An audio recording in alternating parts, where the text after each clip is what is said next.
Candi Borobudur, kisah asal-usul yang menyimpan makna Islami.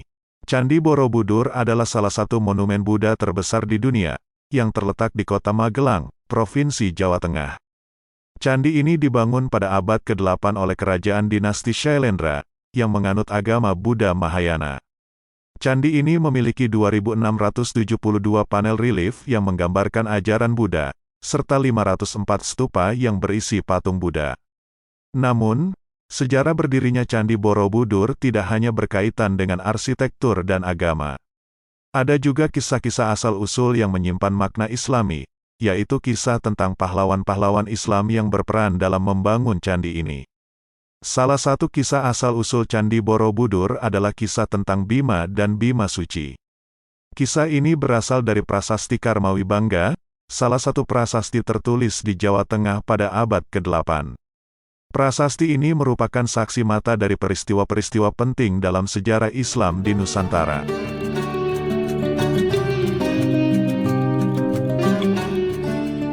Bima adalah seorang pahlawan Islam yang lahir dari nenek moyangnya, Ratu Dalem.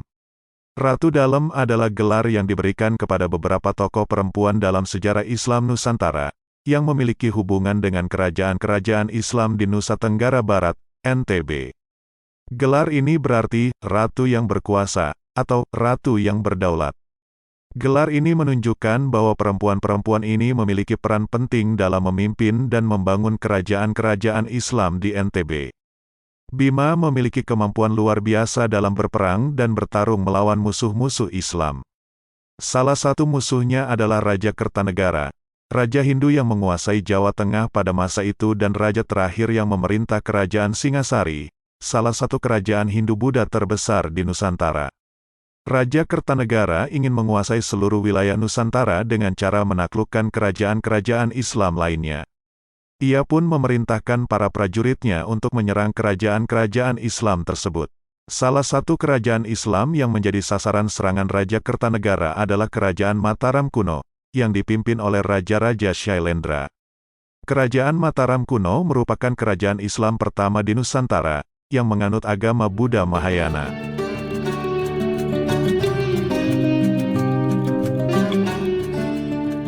Raja-raja Shailendra sangat menghormati Bima sebagai pahlawan mereka. Mereka juga sangat mengagumi Bima Suci sebagai sosok suci Buddha Mahayana. Bima Suci adalah sosok suci Buddha Mahayana yang memiliki wajah seperti manusia biasa, tetapi memiliki kekuatan luar biasa. Bima Suci memiliki dua wajah utama, wajah manusia dan wajah naga. Wajah manusia menunjukkan sifat-sifat manusia biasa, seperti cinta, kasih sayang, persaudaraan, dan kebaikan hati. Wajah naga menunjukkan sifat-sifat naga atau makhluk gaib lainnya, seperti kekuatan fisik, kebijaksanaan spiritual, dan kemampuan berubah bentuk. Bima Suci juga memiliki dua ekor sapi dan ekor burung merak. Ekor sapi melambangkan sifat-sifat sapi atau makhluk hewan lainnya, seperti kesetiaan, keberanian, kesabaran, dan ketabahan hati. Ekor burung merak melambangkan sifat-sifat burung merak atau makhluk langka lainnya, seperti kecerdasan tinggi, ketenangan jiwa, dan kemampuan terbang tinggi. Bima Suci juga memiliki dua tanduk api dan tanduk air. Tanduk api melambangkan sifat-sifat api atau energi positif lainnya, seperti semangat hidup, keberanian, kekuatan, dan kemampuan menyembuhkan. Tanduk air melambangkan sifat-sifat air atau energi negatif lainnya, seperti kesedihan, kelemahan, kekurangan, dan kemampuan menyembuhkan. Bima dan Bima Suci adalah saudara kandung, yang memiliki hubungan yang sangat dekat. Mereka selalu bersama-sama dalam berbagai petualangan dan peperangan.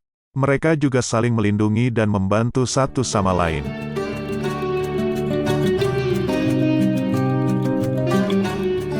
Suatu hari, Raja Kertanegara mengetahui keberadaan Bima dan Bima Suci. Ia pun merasa takut dan iri dengan kekuatan dan kehebatan mereka. Ia pun berencana untuk membunuh mereka dengan cara licik. Raja Kertanegara mengirim utusan ke Kerajaan Mataram kuno, dengan membawa surat yang berisi permintaan damai. Dalam surat itu, Raja Kertanegara mengaku menyesal telah menyerang kerajaan-kerajaan Islam, dan ingin berdamai dengan mereka. Ia juga mengundang Bima dan Bima Suci untuk datang ke istananya, sebagai tanda persahabatan. Raja-Raja Shailendra merasa senang dengan surat itu, dan percaya dengan niat baik Raja Kertanegara. Mereka pun mengizinkan Bima dan Bima Suci untuk pergi ke istana Raja Kertanegara, dengan harapan dapat menjalin hubungan baik dengan kerajaan Hindu tersebut. Bima dan Bima Suci pun berangkat ke istana Raja Kertanegara, tanpa mengetahui bahwa itu adalah jebakan. Sesampainya di sana, mereka disambut dengan ramah oleh Raja Kertanegara dan para prajuritnya. Namun, ketika mereka masuk ke dalam istana, mereka diserang secara tiba-tiba oleh para prajurit yang telah disiapkan oleh Raja Kertanegara.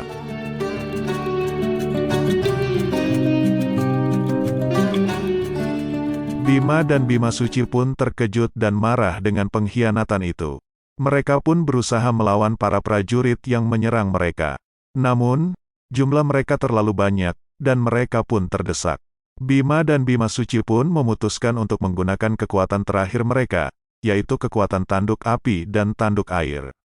Mereka pun mengeluarkan api dan air dari tanduk mereka, dan menghantam para prajurit yang mengepung mereka. Api dan air yang keluar dari tanduk Bima dan Bima Suci itu sangat dahsyat, sehingga membakar dan membanjiri seluruh istana Raja Kertanegara. Para prajurit yang berada di dalam istana pun tewas seketika, termasuk Raja Kertanegara sendiri. Namun, api dan air yang keluar dari tanduk Bima dan Bima Suci itu juga mengenai Bima dan Bima Suci sendiri. Mereka pun terluka parah, dan tidak dapat bertahan hidup. Mereka pun meninggal dunia, dengan berpegangan tangan, sebagai tanda cinta dan persaudaraan mereka.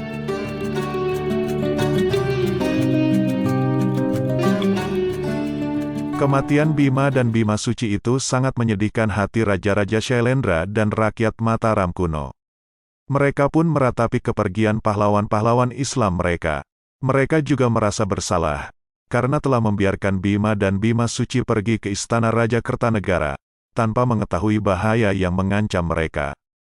Raja-Raja Shailendra pun memutuskan untuk menghormati jenazah Bima dan Bima Suci, dengan cara membangun sebuah candi yang megah dan indah.